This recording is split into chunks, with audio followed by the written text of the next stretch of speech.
আসসালামু আলাইকুম বন্ধুরা, কেমন আছেন? আশা করি সবাই ভালো আছেন এবং সুস্থ আছেন। আলহামদুলিল্লাহ আমরা অনেক ভালো আছি এবং সুস্থ আছি। সকাল কিংবা সন্ধ্যায় নাস্তা হিসেবে প্রত্যেকদিন একঘেয়ে খাবার খেতে খেতে আর ভালো লাগে না। তো তাই আজ আপনাদের জন্য নিয়ে চলে এলাম মাত্র 3টি উপকরণ দিয়ে তৈরি ভীষণ মজাদার আর ঝটপট একটি নাস্তা। ঝুড়ি করে কেটে রাখা টাটকা গাজর, কুচানো আলু আর তার সাথে 2টি ডিম, ব্যাস এই দিয়েই তৈরি হয়ে যাবে দারুণ লোভনীয় একটি পদ। এটি দেখতে যেমন রঙিন, খেতেও কিন্তু তেমনই পুষ্টিকর। তো চলুন দেখে নিই এই রেসিপিটি বানাতে কি লাগছে, কি উপকরণ লাগছে। তো দেখুন বন্ধুরা, আমি সর্বপ্রথমে কিন্তু আলু, গাজর এবং ডিম একসঙ্গে নিয়ে নিয়েছি। তারপরে অল্প করে কুচানো পেঁয়াজ দিয়েছি এবং রেগুলার যে আমরা মশলা ইউজ করি সেই মশলা দিয়ে দিলাম এবং কাঁচা লঙ্কা কুচি করে দিয়ে দিলাম। এরপর ধনে পাতা অল্প করে কুচি করে দিয়ে দিলাম। তারপর অল্প করে নমক, স্বাদ হিসেবে নমক দিয়ে দিলাম।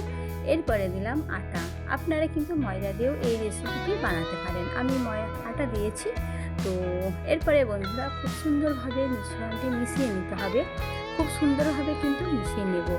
আর এই রেসিপিটি কিন্তু খুবই সুন্দর খেতে, খুবই টেস্টি হয় আর পুষ্টিতে কিন্তু ভরপুর।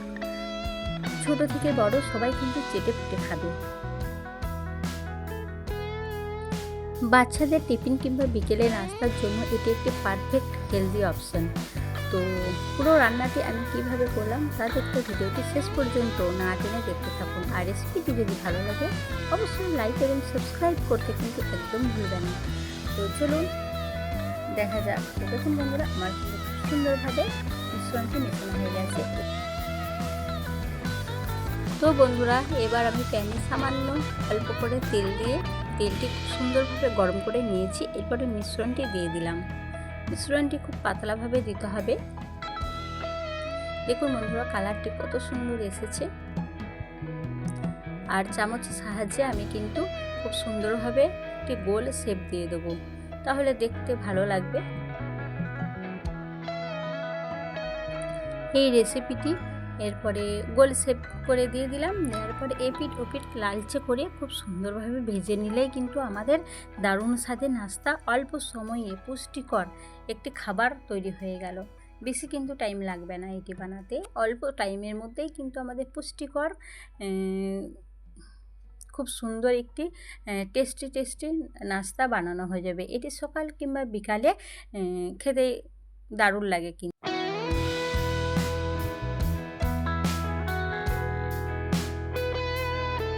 তো বন্ধুরা দেখুন, আমার কিন্তু একটি সুন্দর গোল শেপ দেওয়া হয়ে গেছে। এরপরে আমি 5 মিনিটের জন্য ঢাকনা দিয়ে ঢেকে দেবো, কেননা আলু আর গাজর সেদ্ধ হতে হবে। তো তার জন্য আমি 5 মিনিটের জন্য ঢাকনা দিলে হয়ে যাবে।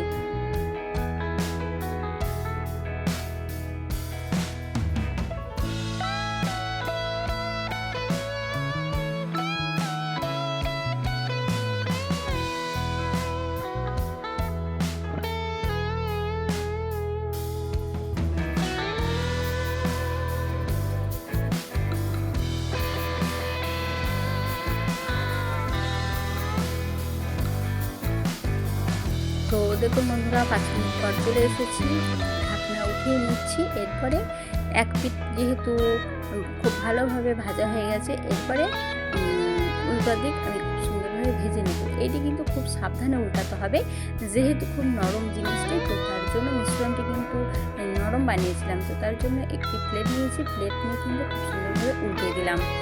আর খুব সাবধানে না উল্টালে কিন্তু ভেঙে যাওয়ার ভয় থাকে। তো তার জন্য আমি এভাবে উল্টে দিলাম। আর এক পিঠ কিন্তু আমার ব্রাউন কালার হয়ে গেছে, অপর পিঠ আমি ব্রাউন কালার করে ভেজে নেব, তাহলে কিন্তু আমার রেডি হয়ে যাবে। তো দেখুন বন্ধুরা, আমার কিন্তু এই রেসিপিটি রেডি হয়ে গেছে। তো বন্ধুরা, আমি কিন্তু এটিকে পিৎজা কাটিং করে কেটে নিয়েছি সাইজ করে খুব সুন্দরভাবে। তো বন্ধুরা দেখলেন তো কত সহজে তৈরি হয়ে গেল দারুণ একটি লোভনীয় আলু আর গাজর দিয়ে নাস্তা।